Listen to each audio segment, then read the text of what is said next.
from Face World Media, and I'm here with someone I'm officially meeting for the first time, Jeffrey Shaw.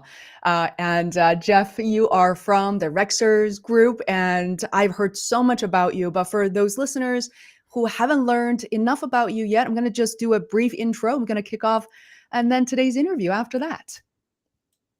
Cool. So, Jeffrey Shaw is an often described as an authority and advocate for self employed business owners, valued for his actionable and in the trenches approach to achieving business and life success. Why shouldn't he be? How many people can say that they've never worked for anyone else? Selling eggs door to door at the age of 14, that led to a lifetime of self employment. In his 20s, he built a portrait photography business and became one of the most sought after portrait photographers for affluent families in the US for more than 3 decades. His portraits have been on Oprah shows and CBS News, featured in People and O Magazine, and hang at Harvard University. Today, Jeff is the author of Lingo and Self-Employed Life, host of the Self-Employed Life podcast with nearly 2 million downloads, and the founder of the Self-Employed Business Institute. His TED Talk is featured on TED.com. He is a LinkedIn learning instructor, contributor to Entrepreneur Magazine, and speaks at association events, entrepreneurial groups, and conferences. And also in the description below, wherever you're watching this, on YouTube, Facebook, LinkedIn, there are also a list of links where you can connect and learn more about Jeffrey. So with that said, let's get started. By the way, do you go by Jeffrey or Jeff? I personally don't care. I often say on air Jeffrey, just so people can, if they search, online, they'll find me as Jeffrey Shaw, not Jeff Shaw. So, but I don't really, personally, I don't care. I love it. We're going to go with Jeffrey Okay. today. So I'm so curious because even a little before the pandemic, the idea where the trend of self-employment had already become more popular. And at that time, by the way, like I have been an entrepreneur for already 4 or 5 solid years. And then I witnessed that trend is just going up and up and up. And with the recent great resignation, I mean, my goodness, I can imagine your business must be booming and starting all sorts of new conversations. So I would love to know what it's like. Yeah. So I started writing the book, The Self-Employed Life, in 2019, maybe even fall of 2018. So it's pre-pandemic. I'm writing this book for self-employed business owners because I had been self-employed, as my bio said, my entire life. Mhm. And the experience is so very different than what people expect. And because I didn't know otherwise, I just know that any time I got into conversations with people from the corporate world, none of it made sense to me because it wasn't the world in which I came from. So the book came out, of course, the pandemic was 2020. The book comes out in May of 21. But here's what's really been interesting about the whole topic of self-employment. All the reasons that it's challenging to be self-employed is what makes it challenging to market a book for the self-employed. Interesting. So when I was doing my research prior to writing the book, working with my publisher, at one point I had a conversation with my publisher. I said, I've got good news and I've got bad news. The good news is there's nothing else out there like this book. When you go to Amazon and you search for self-employed, the books are really boring. They're like, how to save money, how to save taxes when you're self-employed, that sort of thing. Mhm. I said, the bad news is that I'm realizing as I'm doing this research, I've been in business for 35 years, and this is the first time I ever searched to see if there was a book for me as a self-employed business owner. And I said to my publisher, that's going to be our marketing challenge. And it is a challenge to this day. I mean, the book is doing well. But to your point, under the circumstances of the Great Resignation, we would have thought it would have exploded. The Interesting. problem is independent-minded people Mhm. that are used to taking the world by the storm on their own, or even if people leave corporate, become self-employed, somehow people think they have to do it on their own. They don't realize that somebody out there like me has already figured a lot of this stuff out. Don't try to figure it. That's why I created the Self-Employed Business Institute as an extension of the book, because I didn't want people wasting time and energy and, quite frankly, money trying to figure out what I've already figured out as a self-employed business owner. So that's kind of where the state we're at, I think, right now in the world of self-employment, is that, yes, due to the Great Resignation, a lot of people are out there trying to find their way.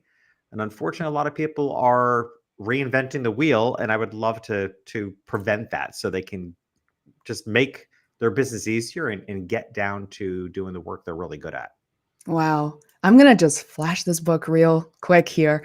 I Cool. mean, it just for me to see this, honestly, it makes me really happy that, like you said, Jeffrey, I mean, it took me a little while, and I read a ton of books by Dory Clark, of course, Reinventing You, Stand Out, and a ton of books by Seth Godin. But it's true that those books inspired me, but it wasn't as specific and detailed and action oriented to become self employed, especially for the first time. So, Yeah. what I love about your book, there are many reasons, but once again, it's extremely actionable and doesn't assume the reader to have these prerequisites and have already done it. You really kind of build up from there, from mindset, but also there's a section about building your website, like facing a blank page, a landing page, selling yourself is such a daunting task, even if you have done it before. So I'd love to break it down, have the conversation be about people who are starting out, but I also want to just steal this opportunity and ask questions for, from my own perspective, someone who's been doing this for quite a long time. So what are some of the questions or kind of blockers do people have or have you heard about when it comes to, becoming self-employed for the first time? Yeah. I think the biggest blocker is, and this is literally the title of my latest keynote, which is how to be an unconventional business in a conventional world. And I think the biggest blocker is that what we see around us, how other people market, how other people do businesses, whether they are big corporations or just peers, we Mhm, see a lot of regurgitation of the same stuff. And then we try it and it doesn't feel good. We're not pushy salespeople. We don't want to be slimy marketers. And that's kind of what we experience. And even the most, what always strikes me interesting, again, the whole corporate world is uh, unfamiliar to me, but I see people, as a coach for one-to-one clients, all my one-to-one clients are people that are leaving corporate to become self-employed. That's what I mhm, specialize in as a one-to-one coach, is helping people, hopefully in the last 6 to 12 months of their employment, I help them prepare their side business so that 6 months to a year later, when they leave, they've already got a business going and they've got clarity. And that's what I love to help people do. What's interesting is how often people leave the box of mhm, being corporate employed only to recreate the box when they become self-employed because they don't know otherwise. mhm, And that to me is the biggest blocker. You really have to understand. Many of our students, for example, in the Self-Employed Business Institute have master degrees, PhDs, really competent, smart people go into business themselves and feel like none of that helps. so true. And they're so frustrated and they're shocked. I'm like, well, that's because it's such a different experience. And other than what I've created, there really isn't any education out there specifically for being self-employed. Mhm, So I think the biggest blocker is, how do you run an unconventional business? And by nature, being self-employed is unconventional, just because you're taking a different road. How do you run that business when the world around you wants to put you in a box? When the world around you wants you to market in the way that people have been telling you to market all along, mhm, and likely doesn't feel good and probably doesn't work. That to me is the biggest blocker, is to get it through your head that you need different strategies. You need different ways of doing things that work for you. mm. I love where you're going with this because I think people are feeling really scared about, wait, what do you mean? I went through school, is, the schools, our education, modern education still built on the industrial age, the way that we're educated. I mean, where I came from, I grew up in Beijing, and I remember back, in the 80s and 90s, we're still told to, keep quiet and all that. So it was pretty tough for me to always raise my hand, trying to be different, especially being a woman just adds another layer of complexity. And there's a question coming in already. So I'm Yeah. going to just I don't want people to wait for so long as I'm asking my question. I'm going to park that real quick. But Damon said, good to see you. I am amazed at how many folks are coming into the self employment world after the pandemic. How has your work shifted pre-pandemic versus now? That's interesting. Mm. Well, in part what I just mentioned, like I decided for my one-to-one coaching, Mhm. that I just honed in on specializing in helping people transition out of corporate. You know, my one-to-one clients prior to then were more varied. But I realized that this is really something that I cared a great deal about. I also care, you know, everybody I work with, whether they're students of my business institute or one-to-one coaching clients, they're all, as I like to say politely, we're all of a certain age, right? You know, I hate to use the word midlife. I don't even know what that means, but you know, somewhere between 35 and 55 is, or even 60 is my kind of target age group of my clients. Um, and what I love about working with clients of that age is so many things, but one is they want to get to where they want to go quicker. And I really appreciate the speed at which they want to get there. They want to make a difference. They want to do Mhm. more purposeful work. We're not in our 20s. We don't want to do all the iterations and experimentation that we did. So, one thing that has really shifted for me is just really honing in and helping those folks who are eager to create a life of their dreams, get out of the corporate world, become self employed. My favorite is when they reach out to me and say, I know I want to leave my job. I just have no idea what I even want to build. I love the blank slate of that. Like, just, that's where I thrive because by nature, as you said, I'm a photographer. So give me a blank canvas, like that's my brain goes crazy. So, um, that's one way which has changed, is just really choosing to specialize in that. And the other, of course, is the creation of the Business Institute, which was not something I thought about doing when I wrote the book. When I wrote the book, The Self-Employed Life, I actually intended on it leading probably to more speaking gigs, you know, for associations and self-employed business owners. I had no intention of Mhm. creating a business institute. And the way that came about, so I was having a conversation with a friend of mine, and just kind of, as I think you've expressed as well too, just the frustration, people who are really good at what they do Mhm. and yet they struggle to build a business on what they're really good at. And the one common denominator of all the people I've coached over 16 years is they're all really good at what they do, but the trade they're in doesn't really offer any training on how to make money at what they do. That was my experience as a photographer, as a coach. Great, there's some great coaching institutions out there, but they're not teaching anybody how to make money as a coach. Mhm. And that's the problem. So I said to my friend of mine, I said, somebody needs to solve that problem. To which she said, why not you? Mhm. And I'm like, you're right. Why not me? And that's how I created the Business Institute. So that's been the biggest shift post pandemic, was actually stepping into this world of creating a business education platform for self-employed business owners. Wow, this is incredible. Thank you so much for your question, Damon. And if you're watching us live right now, we can sort of see some of you, but I mean, not see you, see your faces, but we can see the count. We feel But we like we don't, can. we do what we can. So feel free to leave your questions in chat and we'll answer them live. And going back to my earlier question, I think about how I got started. So I think the funny thing is the fact that people tell me I still have that first generation immigrant mentality.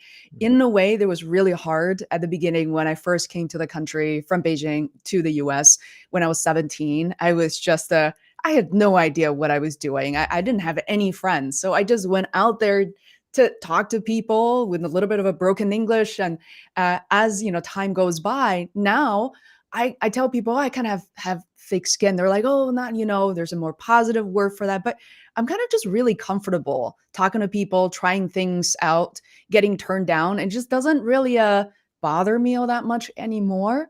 So but when I think about starting my own business, I think about that same mentality kind of transferred into just talking, testing things out. I don't mind setting up different landing pages to see what actually resonates and really pay attention to not just asking, but active listening to say, oh, I had no idea that's what you're struggling with. Like, I wouldn't even come up with those words or phrases. And those are the things I end up using. But I know I'm talking kind of in a very general sense. So, what are some of the skills that people perhaps can even pick up and start training, practicing today so that they can be ready 6 months, a year from now? Well, but you also, I have to go back to, you hit on something really important, which is how how you managed yourself when you came to the US. Mhm. And it's a tough balance, but there's a balance between putting your blinders on Mhm. and seeking out good information. It's a balance. I will tell you, as a part of the reason why I built such a successful photography business as a portrait photographer was that I had blinders on for at least 10 years, Mm, where I didn't, in that case, I almost didn't pay any attention to how anybody else built a photography business. So I had no point of a comparison. And that mm, was helpful because I created something really fresh. In fact, as I was building my photography business, I never compared myself to other photographers. I compared myself to portrait painters.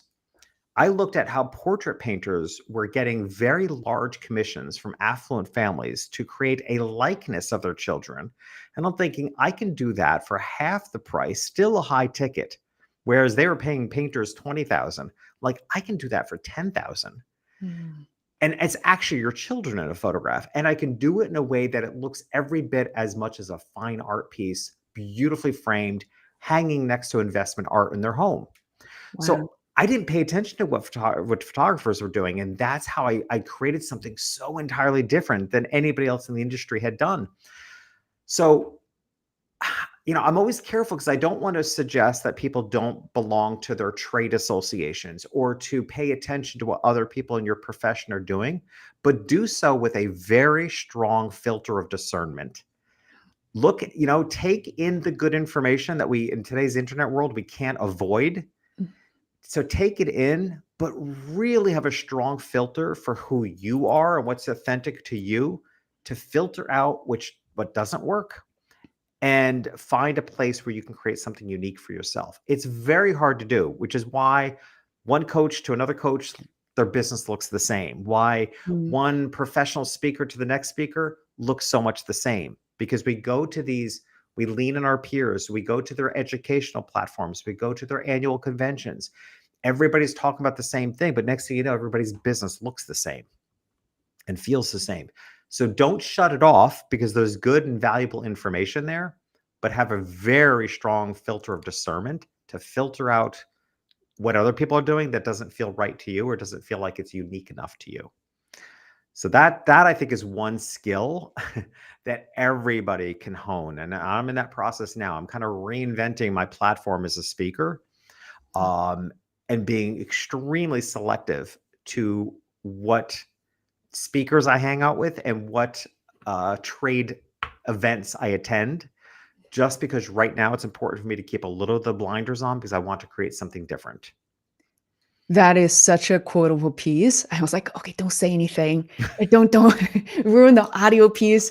And what you said is so resonating with me because I think especially when I work with people who are of, immigrants or different heritage, and sometimes they're very sensitive to talking about their origin. For one, I just thought it would be boring. Like every show host asked me about what was it like for you to fly to the US by yourself when you're 17. I'm like, well, it's not that interesting. They're like, but it is. So Yeah. I was like, oh, now in retrospect, it's like, well, I would like to ask as some 16, 17-year-old to like, how did you like break new ground and what were you scared of? What did you learn?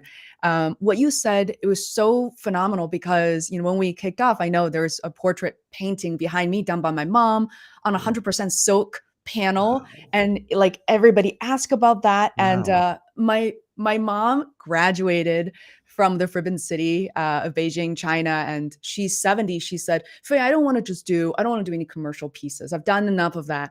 This is who I'm about. I'm here to tell ancient Chinese empress stories. I'm like, Mom, I'm not sure people are searching for that. Like, is there SEO for that? It's like, I don't think, I truthfully, I'm like, and I literally start searching. There's search volume is very low and this and then my mom's like, no, this is my legacy. This is what I want to work on. 10 years later, she's done 120 empresses. And now we're Wow. getting noticed by these, I can't really reveal much yet, but like AI companies. And it's incredible. People are like, nobody's ever done that. Can we interview her? Can we do that? So kudos. I Yeah. mean, this is like you, yeah, absolutely nailed it. Yeah. It's a really tough balance because you do have to be, I prefer to think of it as findable over searchable because I don't want people searching me. I want them finding me, right? So there's, and this is my challenge as a speaker because Mhm. what people really walk away with, and I've interviewed plenty of attendees of audiences, people who became clients, and they what they walked away with in my talks was so impactful to them that, but it's not, how do you market that? Like Mhm. it's not the thing that event planners think that their audiences need. And that's the problem with being innovative. And so the balance is, how can you really offer innovative solutions just like your mom did, Mhm. and do it in a way that you are findable? Because if Mhm. you're too, in today's world, it's the science and art of business, right? There's the art of what we do and what we communicate, but Mhm. you can't ignore the science of it, because so Mhm. much of this is run by algorithms and search engines. Mhm. Very, very hard to, let's say, in a way, you have to find a category for yourself, which Mhm. is what the world thinks they want. And then when they get there, they see Mhm. that you have a different solution to what they want. Mm. And it's a very, and that to me is one of the, and we all struggle with it. That's kind of where I'm at when I say I'm reinventing myself as a speaker. This is exactly the work my team and I are doing. Is I know I have very unique solutions. Like, so my latest keynote is called "How to Be an Unconventional Business in a Conventional World." Nobody knows to search for that, right? But what bucket can we put it in? Can we put it in maybe customer acquisition, marketing, or branding, so Mhm. that people step into the bucket that where they think they're going to find the treasure they want, but then Mhm. when they get there, they find an entirely different treasure, which is the one that they really need. Mm. That's kind of the key to marketing in this algorithm driven world. It's to, true. to be findable and then give them something different than what they found. Oh, I would love to dive in deeper because for people who are not as familiar with your work, first of all, I gotta say, Jeffrey, you're on YouTube. I've seen you on TikTok. And when I see, and then on LinkedIn, of course, but whenever I see the content that you post, it just makes me so happy because literally I'm thinking to myself, he gets it. That the fact that it's not just a quality, not production quality game. And I know you come from professional photography. I mean, you don't even need me to explain any of this, but the fact that you have also the volume of content, different point of views, perspectives getting pushed out there regularly, people are going to find you. So I wonder, I mean, not to pivot too quickly here, but wonder what you have learned perhaps from publishing so much in the past, 6 months to a year. What surprised you? What delighted you? Uh, what didn't work? Repurpose. You mentioned TikTok. I like a lot of people, I tried jumping into the TikTok pool, and I just don't have the bandwidth for it. Mhm. Um, but my team can take every one of my talks and chop it up into pieces. And as it turned out, they always do better. Like, anytime my team takes a snippet from one of my talks, it does better than when I create original content for TikTok. Yeah. Right. So, Yeah. I mean, we've tested it. And when I sit down to do a video for TikTok, it doesn't do as well as a clipped piece from one. So there's a formula. I'm never on TikTok. I have a presence on TikTok and we put out work, but I'm not doing it. My team is just clipping my content. So again, it's working with the algorithm and finding out that this is one of the greatest joys in business, particularly self-employment, is when you find out that you can be more effective or even make more money, and it's easier than you expected. Right? So true. So I have a better presence on TikTok. It's getting more views, and I'm actually not even doing it. It's obviously my content. It's me speaking on stage. But we tested it, and that did better than original videos. So one thing I've really learned is to repurpose. And so often, um, we can create something. Obviously, I know you're really big on social media. For me, with social media, because I'm on all the different platforms, and I Mhm. think this is really important for people to understand. When you've gained your most loyal followers, which in my system that we teach in the Business Institute, it's called, our core marketing system is called the Hug marketing system. You read about that in the book. Mhm. The outermost ring of the Hug marketing system are what we call lurkers. Okay. Lurkers are people that have eyes and ears on you and you don't know they're there.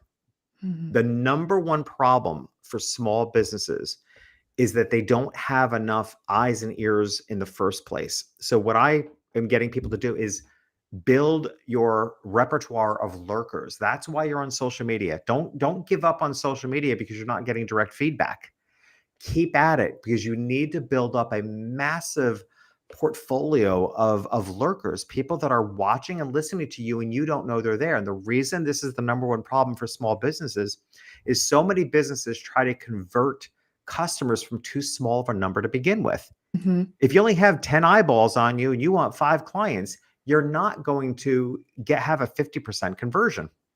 Okay. So by building up that huge range of lurkers, you gain eyes and ears.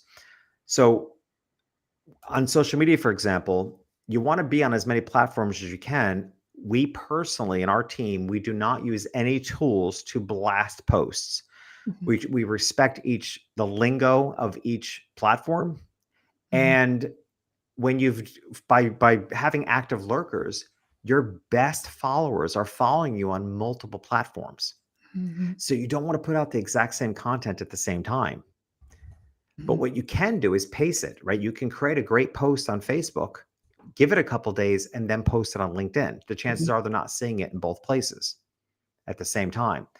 But I think a mistake I see some, in this very demanding content world, the lazy way is just putting out the content all at once. Mhm. But actually, what you're doing is you're running the risk of turning off your most loyal lurkers because they're following you on multiple platforms and they're seeing the exact same thing at the same time. True. It becomes white noise. Ah, wow, that's a mistake I realize that I need to correct. Even after I create all these snippets and short clips, maybe we can stagger them a little bit. That's all you need to do because chances are people are not on the same platform at the same time. So if you Mhm. take that's what I mean by repurposing. Like Mhm. you can get multiple uses out of every piece of content, but just sprinkle it. Yeah. Fairy dust, right? Sprinkle like fairy dust all over the Very good. place, right? But just not all at once because you actually want to I said the last thing you want to do is turn off your most loyal followers. And those are the people that have eyes and ears on you and you don't even know they're there. Mm. But if they feel like they're getting the same content at the same time across multiple platforms, they start tuning it out. So, yeah, this is really interesting. So all we have to do is maybe delay it by 2 to 3 days. So day 1, YouTube, day 2, Yeah, Facebook and whatnot. I mean, exactly. awesome. Yeah, I mean, I just want to clarify for live streamers a little bit different. Like we're going live and where people do want to be able to watch us on multiple platforms, but I'm absolutely going to repurpose this episode into different snippets. And when I share those, I just want to stagger them a little bit. Got it. 100%. Yeah, when you're live streaming on multiple platforms, it's different, right? You've got, Mhm. people are on one of the multiple platforms. They're not on Facebook, LinkedIn, YouTube all at the same time, but they're True. on one of them. So for live streaming, yes, it makes sense to stream to multiple platforms at the same time. But when you repurpose it, sprinkle it out there a little bit. Yeah, I love these tips. I have to say that the parallel between photography and what you're doing today, for some reason, just seems like it's such a wonderful connection because even though I haven't really worked with a lot of portrait photographers in the past, I have been like for my website. I had a documentary. I have to do all the covers and make me feel all like fancy, interesting. I love work with different people, and I love letting them take control. And that experience has just been phenomenal. Well, literally, they will march into my, closet and pick out pieces I really wouldn't otherwise wear or were combined. And to see that transformation and to see myself in ways that I never saw before, it was really interesting, like what they emphasize on, where like I don't know, I think most people are pretty self conscious, like me and all my clients be like, oh, I wonder how it will turn out. But I wonder what are some of the things that you have borrowed from many decades of working as a professional photographer into like really shining a light on people's like best self? I don't know. Yeah, 100%. I mean, honestly, I've been coaching now for 16 years. And so it's been really 16 years that I've been kind of phasing out, doing less and less photography as the years go by. Mm, It's where I can actually say this will probably be the last year I'll do any. I mean, I still do a few sessions a year, and I've mm, let those clients know that this will be the last year. But mm, over the past few years, it's just been a handful of clients, but I've been kind of phasing it out. I continue to have awarenesses of how much being a photographer is like being a coach. I mean, um, for one, and again, what's important about this for all of us is there's indicators of your genius there. There's mm, indicators of what you are profoundly good at that other people aren't, and you may even take for granted. Um, I think one of my core strengths, and by feedback I've received from many of my coaching clients, is my ability to all my clients, they're very competent people. They are experts in their fields to begin with, and they're struggling to build a business on what they do. Mhm. And when I work with them, and that describes all the students of our business institute, that's the way they kind of come into the business institute as well. What I'm able to do, like a photographer, is I'm able to see what they can't see. It's all right there. It's just like, and as a photographer, I should clarify that I photographed entirely on location. Okay. So I didn't work in a studio at all. I worked in people's homes. I worked on their own properties or the beach or beautiful locations. So I had to work with the pieces of the element that are there. And that's exactly what I do as a coach. So I always tell my clients the beginning process of working with me is a lot of stirring up dust. Like I'm digging for a lot of information because also like a photographer, my brain thrives in chaos. So I like the pieces because my brain is naturally starting to compose it as a whole, whether that whole is your brand image, whether it's getting clear on your area of expertise. I can already, long before it's obvious, my brain is starting to process the information Mhm. to see and compose the final portrait. Mhm. Right. So I continue to unpack. I mean, that's definitely one thing I've noticed similarity to being a photographer is I can see in people what they don't see in themselves. Okay. Mm. To me is the truest definition of being a photographer. Mhm. Um, because that's what they want, right? They want to see their authenticity come out. The other is that I see things in pieces, right? So where other people are frustrated in their business because they feel like they're doing many of the right things that hasn't quite come together yet. They're frustrated because they feel like they're running in a million directions. Mhm. I thrive in that environment because I know that the potential is there to just connect the dots and give them clarity and set them on their way and with clear direction. There's just more to come. I continue, as I said, all these years later, 40 years being a photographer. Um, I continue to see similarities to what it's like being a coach, and I love it. And for me, there's a physical feeling when we do what we do. They refer to the zone, Mhm. and if you pay attention, there's a physical feeling to being in your zone. Mhm. I have the exact same feeling in a coaching session as I did on a photo shoot on the beach. Like it's physically very much the same feeling to me of observation, looking at the elements, and my brain processing it to bring it together. Wow, isn't that fascinating? I love hearing about that. And I'm trying to remember the first time we interacted, and I didn't really get a chance to kind of express that. Maybe I did, but I remember a year ago, I shared something in Dory's group and I said, I would love to check out your YouTube account and I'd love to offer some feedback. So I Hmm, recorded a that's right. recording, watching your videos and providing feedback. I remember just you were sitting, maybe it's your bedroom somewhere. It looks really comfortable. You had a really nice shirt on. And I think it's interesting for me to pre-calculate who's this person and what he's good at. And my reaction was like, wow, I really like that shirt. Yet it was like really well composed, yet it's very intimate as well, right? It's not like you're not at a distance. It was really there. And I was like, oh, I really like his bedding, his pillows. Like it looks so beautiful. And I was like, and then to be honest, and when I read I just immediately envision you growing up, raised and grew up in New York City, right? Like, Well, that's actually, I grew up about an hour and a half north of New York City, which at that time was a tiny country town. So I'm not a city boy. I'm a city boy as an adult, but I grew up in a really small town. yeah, I was completely shocked when I actually read the book and Mm. learned more about your upbringing and selling eggs and you working with chicken. I was so shocked, but I actually really like that. And um I do. I mean, I find your childhood to be really interesting, and I wonder if there are any parallels to your work today. So I love all the childhood stories that you shared. Yeah, So it, if you it don't was mind, it was interesting. um, honestly, it's the whole reason why I'm self-employed. I mean, I was an incredibly shy kid, really withdrawn. I was much more comfortable observing life than actually living it. Um, so everything was a huge stretch for me as far as going outside or stretching myself. Like I was definitely more comfortable observing life, which I have no doubt is partly why I became a photographer. I mean, it's all about observation. Plus, there was a protection being a photographer. There was the camera between me and the world. Of course, back then we had dark rooms, so I got to spend a lot of time in the dark where people couldn't see you. But the I think the overriding feeling I had, particularly as I entered my teen years, Mhm. is several things made a strong impression. One is my father was a corporate guy. My father was one of the first 90 employees to work at IBM's production plant, which is why we lived in this nothing of a town north of New York City, is that it was all farmland. And IBM bought up tremendous amounts of the land to start what would become the world's biggest computer production plant. Mhm. I would say, in hindsight, I look back, it was basically just a glorified coal mine.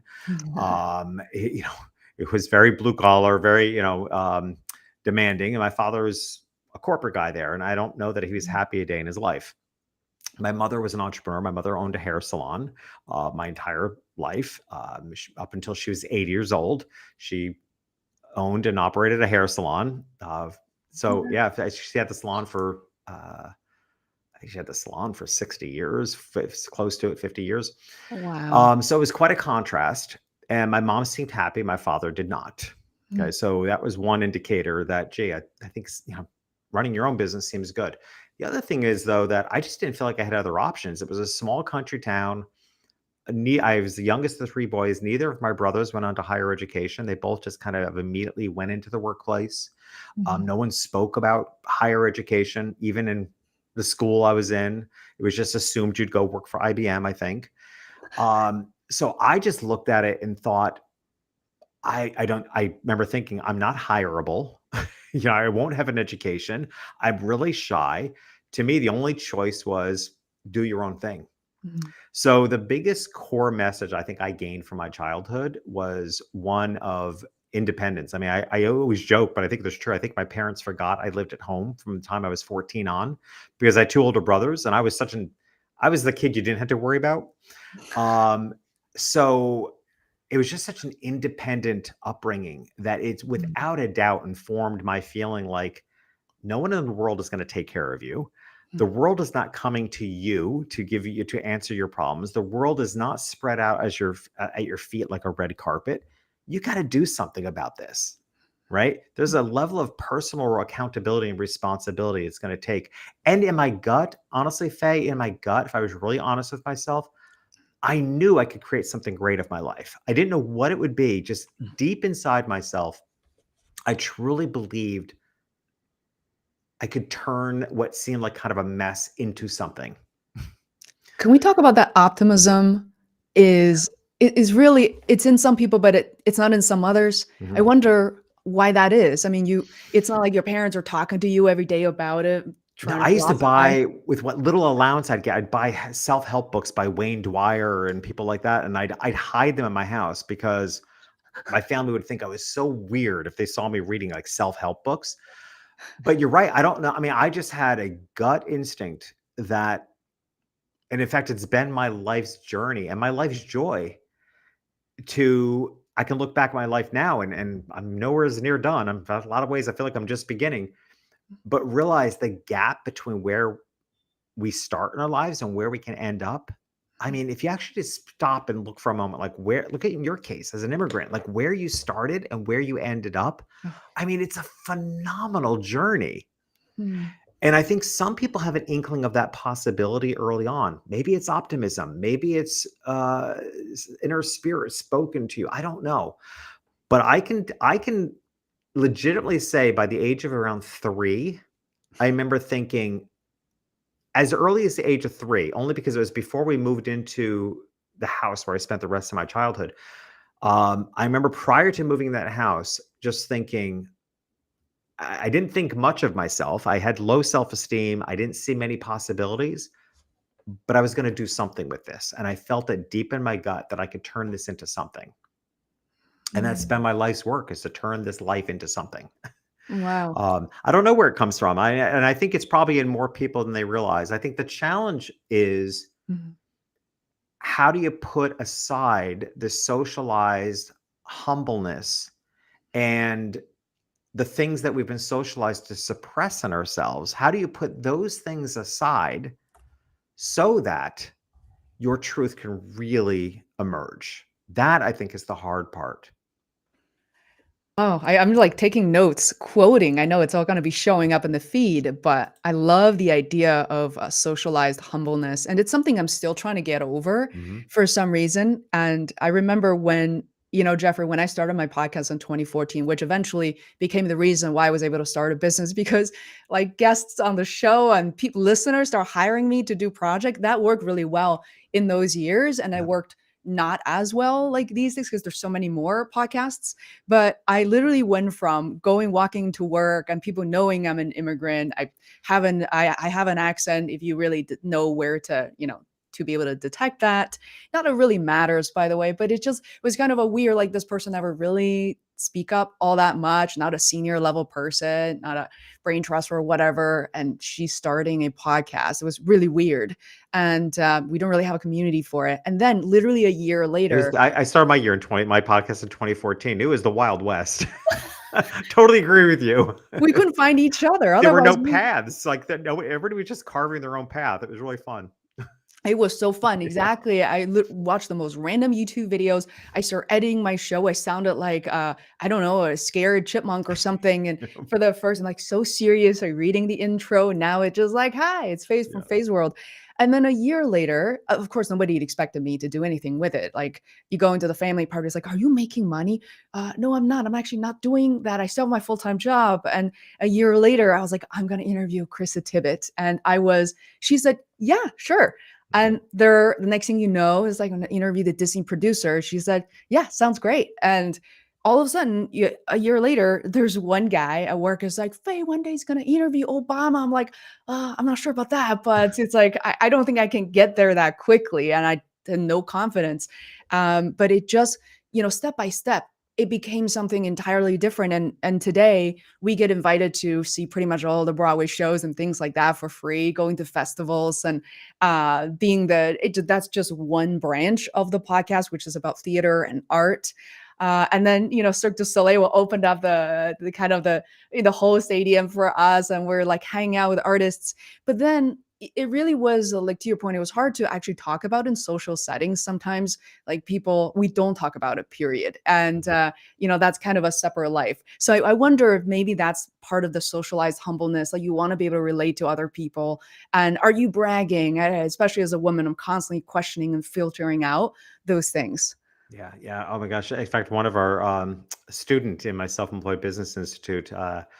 amazingly, her name is Lisa Bragg, and she just came out with a book called Bragging Rights. Like That's it's so fantastic, but that's exactly what she's doing with her book, and it's fantastic. Where she's letting us take ownership back to the word brag, which has gotten this negative connotation. And she's Canadian, and I only say that because it's even harder for Canadians. You're really not supposed to brag. Or in awesome. Australians, even worse yet. Yeah. But I mean, it's a noisy world. Mm. If you're not willing and able to stand up and let the world know what you've accomplished and what you can do for people, they're not going to hear you. Mhm. Right? I mean, Mm. yes, it can go too far, but we know the difference between here's one of my favorite something a friend of mine who's a specialist in imposter syndrome, she had said once, she goes, imposters don't have imposter syndrome. Yeah. Right? It's true. Like imposters don't face imposter syndrome. Just people who are authentic face imposter. And it's sort of the same thing with bragging. Like we can smell the difference between someone speaking up and being an advocate on their own behalf, which is appropriate bragging, versus braggadocious. Right? There's a difference. We know the difference. People will feel the difference. I work with people that all my clients are all just heart-centered, purpose-driven. They're out there, they're out in the world building businesses to make an impact and change people's lives. And yes, make money, but they know the money will follow. It's why one of the things we teach, which is so unique, is we teach an impact-based business model, not an Mhm. income-based business model. Mhm. Because everybody I work with, coaches, consultants, all our students, they they are putting money, time, and energy into something that's going to create an impact on people's lives long before the income catches up. Okay, Mhm. it's just like being a speaker. If you aspire to be a professional speaker, you're going to be working hard for 2 to 3 years before you really derive any real income from that. Guys, we lead with impact, so we need a different business model. We need a business model based on impact. Mm. But if you're not willing to, to speak up and be your own advocate without being, you don't have to be braggadocious about it. You don't have to be over the top. The people I work with, because they're all heart-centered, purpose-driven, and impact interested, they tend to lean towards the quieter side. So Mhm. I have to encourage them to speak up on their behalf, to market on their own behalf, but market in a way that feels good to them. And that's one of my that's one of our greatest aspirations, is to help self-employed business owners really market themselves, get the clients they want, build the business of their dreams, support the lifestyle of their dreams, and do it in a way that's effective and it feels good. No creepy sales, no aggressive marketing. It's not necessary. And quite honestly, it works against you today Mhm. to operate that way. So I feel like in many ways, to kind of loop right back to the beginning of our conversation, that's why it's so good to be self-employed right now. I think the world wants more people that are self-employed minded, where, because people are making it, and this, Faye, I will say, is the biggest change I've seen in the course of my 40-year career, is people make more of an energetic decision based on how they feel about you and what you value, whether to hire you or not, than they used to. They used to, and a quote I use in my keynotes often about this is that we don't get hired because we're the best. We get hired because people connect with us, Mm. right? It used to be, and as a photographer building a business on a skill set in the 80s and 90s, we got hired because we were considered to be the best at what we did. Mhm. Best skill set, best, at what you did. Mhm. Nowadays, you can be the absolute best in your field, but if people don't like you, if people don't have an emotional connection to you, if they feel that your values are misaligned with their own, they won't hire you no matter how good you are. Mhm. So people, consumers today, and that includes the way you and I work, I'm sure you're the same way. There are plenty of brands in the world I won't go to. I won't support many brands in the world and companies because their values go against my own, Mhm. right? Not for nothing, I'm a gay man. I don't go to Chick-fil-A. I don't like where they put their money. They put their money and agendas against my rights. Mhm. Why would I go spend money on a chicken sandwich for that, right? Mhm. No disrespect for those that enjoy it, right? But Mhm. this is how we respond when something doesn't align with our values. Mhm. So it's more important than ever that you do speak up on your own behalf, and you do it in a way that you're letting people know what you value. You're letting people Mhm. know what your what mission you're on, and if they feel aligned with you, then you can collaborate really well together, I'm sure, as a business and client. Mm. I absolutely love it, and I wanna remind people, I know this is, a live stream of an hour, and there are a lot of tactics you can use, like, in terms of how to talk about yourself, how to build your website, your landing page, what language can you use? There are a lot of, secrets inside this book. I am really impressed because I've read a lot of marketing books. I was just dancing around the ideas or rehashing, it's just like, "Oh, I've heard this before," and it's, "Well, that certainly won't work for me." But you really break it down, and that people not just teaching, not just asking people to do XYZ, but you're kind of building up to it in the way that people, once they're conditioned reading the book, I recommend you don't skip any chapters, that by the time that it's their action items, you're really making that decision on your own. You're able to think independently on your own, and that's really the core value of it. But I think what you said is so true about the fact that the people now are judging you not just based on your degree, your masters, and your PhDs, who you know. It's so much of that they have to trust you. They have to your vision has to align with what their beliefs. So uh, absolutely, and I feel like as part of running Face World, I'm so grateful to have come across like so many different people as clients and people I get to work with. And I think, diversity is, in my opinion, what really makes a business stand out. Your ability to be able to listen and to learn from everyone, including people with different or opposite of opinions. Like, I wonder if you could comment on that a bit, Jeffrey. You probably have a lot more experience than I do. Well, it's interesting. I don't know if you're familiar with the company Penzeys Spices. Okay, so Okay. Penzeys Spices, I think they're the biggest distributor of spices in the United States.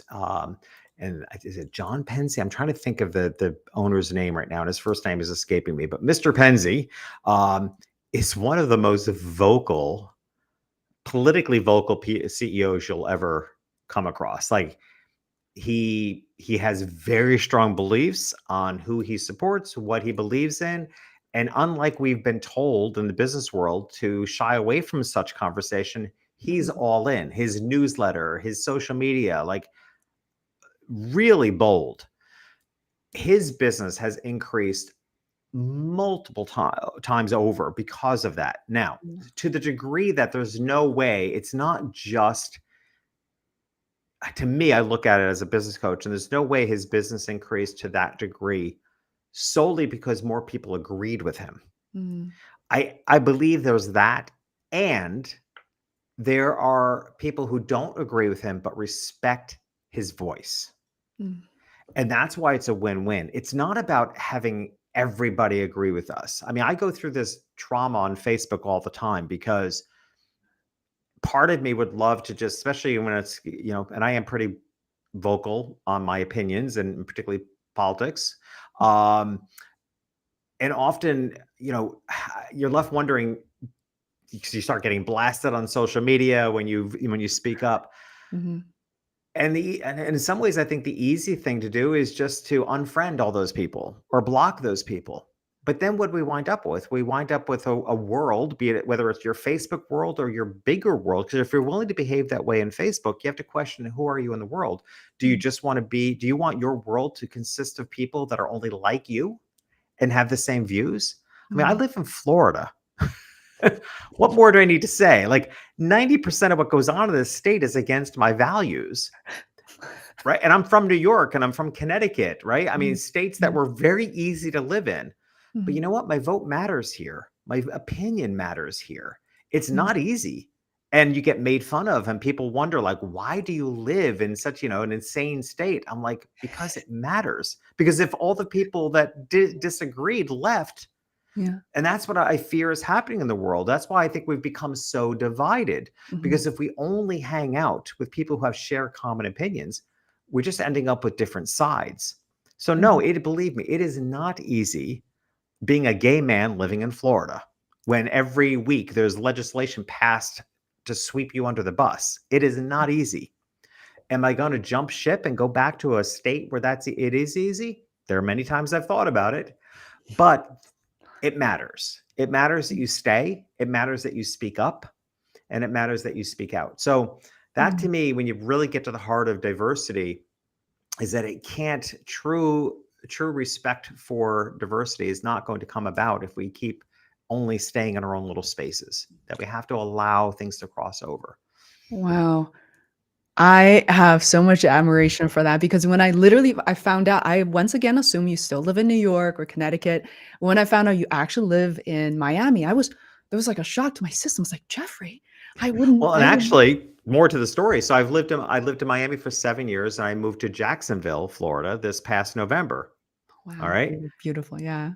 Beautiful area. I'm glad I did. And what inspired is I wanted to kind of have that Connecticut vibe again. I wanted to live in Mm, an antique house with a garden and small town vibe. And I live in the historic district of Jacksonville, which is a town almost into itself because Jacksonville's so big, it kind of split up into all these little towns.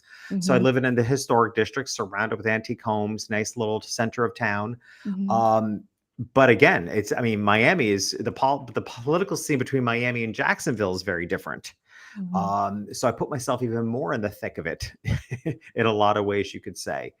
But like I said, I mean, this to me is just part of being business. It's a very, again, we've talked a lot, I think, about fine lines in our mhm, conversation today. And this is another one, mhm, right? To what degree do you stand up for your values, speak up on your own behalf when you're also a leader of your own business and the risks that come with that? Again, another fine line to decide upon. I'm a professional speaker. I'm sure there are organizations that have chosen to not hire me because of my views, because if my political views are against the greater percentage of their members, rightfully so. I have no hard feelings about that. I don't want to be hired. That's true of all of our business, right? We're not for everybody. And I want to matter. I want to matter to the attendees. So it is a fine line, but at the same hand, I'm not, I'm in business to be an advocate and serve those that I can. So you don't want to go to so far to the degree that you're not of service either. So again, if I look at our conversation today, there's been a lot of conversations about fine lines, like how do you decide? And welcome to the reality of running your own business. It's an everyday decision on what side of that line you're on and what's appropriate and what's effective. Yeah. Well, I really enjoy this because, because of YouTube, now today with 22,000 followers, the comments, conversations are very different. And there are a lot of individual entrepreneurs and business finding me. And I know I shouldn't go in with a mindset of, of course, people who want to hire me will be exactly like me, but of course not. Very quickly on a Zoom call,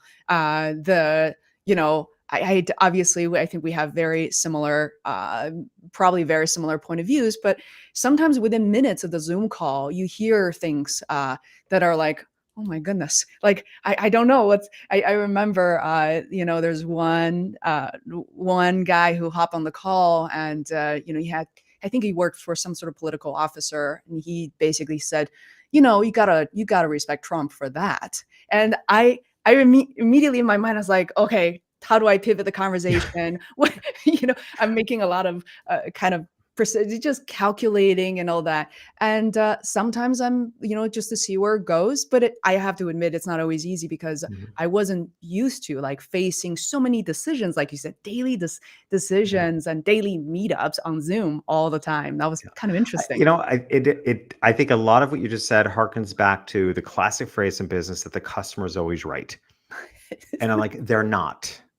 Right. And this one of the reasons why I do all I can to get business owners financially successful as quickly as possible so that they don't have to live in a space where the customer is always right. Because the customer is only right to the degree that you need their money. Right. Same thing with new customers. You want to be in a position where you can pick and choose and only choose your ideal clients as much as possible. How you define ideal clients, to me, the number one criteria for an ideal client for me is that we can create incredible value together. It means more to me than the money, because what I hate is when people pay me a lot of money and I didn't see anything change for them. Like that's what keeps me up at night. So it's up to each person to decide what's your criteria for an individual, for your ideal client.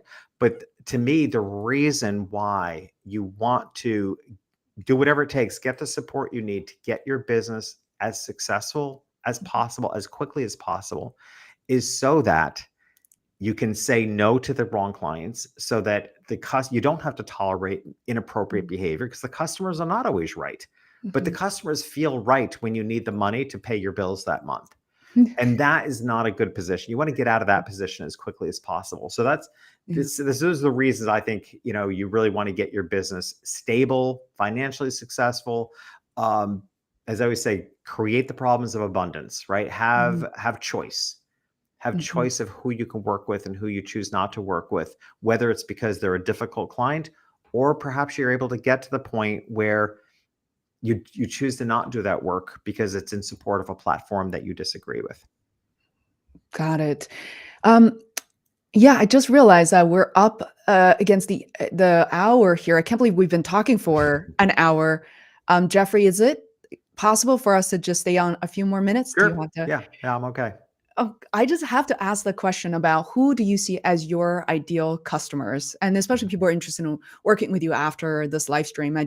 I want you to have successful customers and leads. Who qualifies? Who's a good fit for your service? So I'll hone in a little bit more on the Self-Employed Business Institute, because it represents probably a more specific audience. My ideal clients are people that have been in business for at least some period of time, ideally 2 to 5 years, but sometimes even sooner than that. The reason for that is they come into their business with some level of experience, even if they have been employed, corporate employment for 10, 15 years. I said, they're not kids. Mhm. They're coming in. So the reason, as I said earlier, my criteria for ideal client is that we can create exponential change. Mhm. So my ideal students and clients are those that come with information. They've been in business for a couple of years. They have a sense of what works, doesn't work. They're up against the wall of frustration. They're up against feeling like they've done a lot of the right things and it hasn't come together yet. Or I love when people say when they reach out to me, they describe themselves as a hot mess. I love that because that tells me they're stirring up dust. They're out Mhm. there doing things. Mhm. But it's the same vibe, even though it might be a brand new business if they're leaving their corporate job. But again, they've got a lot on the table. They've got a lot of experience. They have areas of expertise. Um, that to me is who is ideal, because then I know we can create exponential growth. We're not starting from ground zero. There are people that have been in business Mhm. for a year or so, or they're leaving their corporate job and they have a lot of experience. They're going all in. They're, like I said, typically people of a certain age. We're not kids. And they're really eager to get to where they want to go quicker, Mhm. which to me is almost solely the reason why you work with a coach, is because it collapses time, Mm. right? I mean, I can collapse when people are self-employed businesses too. Each cohort is 5 months, and we launch a cohort every other month. They're 5 Wow. months, and I describe that 5 months as collapsing time, because I know for certain what you'll learn in 5 months will probably otherwise have taken you 3 to 5 years to learn. Mm. And our ideal students don't want to wait 3 to 5 years to get their business off the ground, 3 to 5 years to build the business of their dreams, 3 to 5 years to impact people's lives. Um, so, so yeah, that gives you a good sense, I think, of who we're looking for. Yeah, I love that. And if you're watching this now live or later, I would absolutely love for you to check out jeffreyshaw.com. You can find him on nearly all the social media channels as well, and to learn more about the Self-Employed Business Institute. And I have learned firsthand from people I trust, love, from our a long time communities and people who have joined your programs and absolutely love it. And in fact, she Thank you. loved it so much, and she had to talk about it for 20 minutes straight. And Mm. I think it's just an incredible. I think it's an incredible institute for people to really get conditioned and learn what they need to learn, because, like you said, it's not that straightforward. It's not a linear path. No, So self-employment is different, to say the least. it's different. It is. So you're not alone. I think learning with a group of people is really fun as well. So Jeffrey, thank you so much for your time. I really enjoy the conversation. I'm so glad it finally happened, and would love to welcome you back anytime you want to. Well, I look forward to it then. Thank you, Faye. Appreciate it. Thank you, Jeffrey. I'm going to take us offline now. Bye, live audience, and thank you for watching. If you're watching this on replay as well.